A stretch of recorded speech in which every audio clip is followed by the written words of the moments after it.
Good morning, all saints, on this beautiful Monday morning, the 19th of April. I hope that you had a good and restful weekend, that worship yesterday was fulfilling for you, and that those you gathered with virtually or in person, if that's what you're doing, that you connect and support one another as you worship.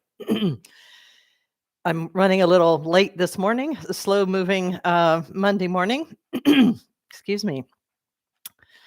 Um, I have gotten in the habit of with some trepidation checking my phone for the news first thing in the morning, and this habit has over the past couple of weeks has not gotten my day off to a good start.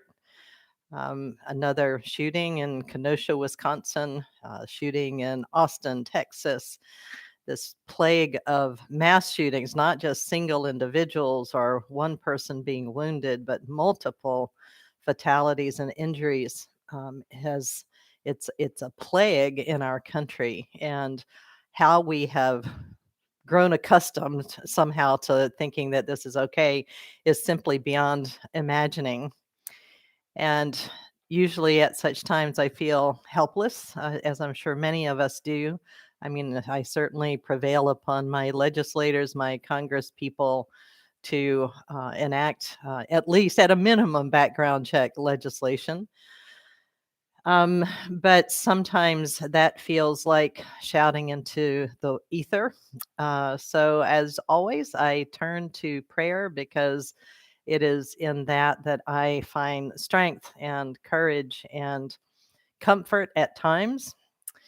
This morning, I don't know that I found comfort, but the gospel lesson assigned for this morning in our daily lectionary is from Luke's gospel. It's what some call Jesus's inaugural address, where he doesn't say something original. He looks back into his tradition, into the Jewish scriptures, and pulls from the Isaiah scroll that the Spirit of the Lord is upon me because he has anointed me to bring good news to the poor. He has sent me to proclaim release to the captives and recovery of sight to the blind, to let the oppressed go free, to proclaim the year of the Lord's favor.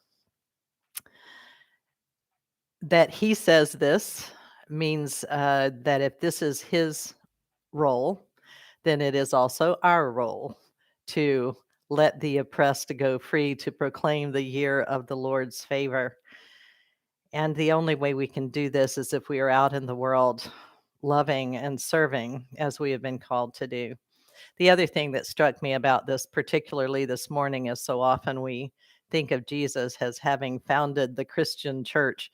I've talked about it a lot more so recently, in trying to pull out the anti-Semitic aspects of the Gospels in particular, where the writers John and Matthew especially rail against the Jews when in fact they were all still Jews. There was not a Christian church fully established at that time, and certainly not at the time that Jesus was speaking.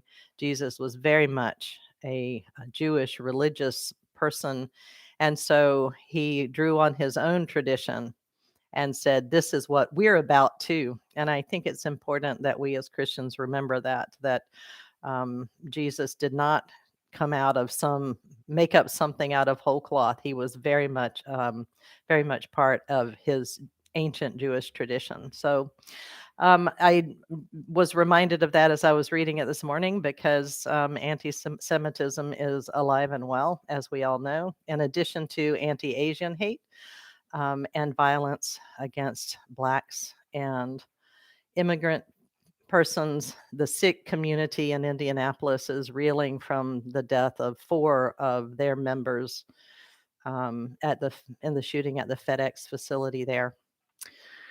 So I'm weighed down a bit this morning, but I'm also encouraged by the time I spend reading from the Bible and praying and um, uh, knowing that there are so many hundreds, thousands, maybe even millions who are doing the same thing along with me this morning. That's what I love about morning prayer in our Episcopal tradition from the Book of Common Prayer.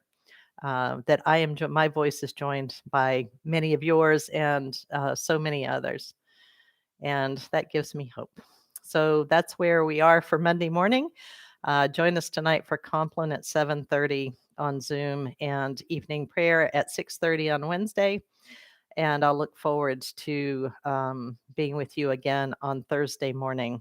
In the meantime, I hope that your week goes well. Many blessings and prayers with you and all those that you love and pray for.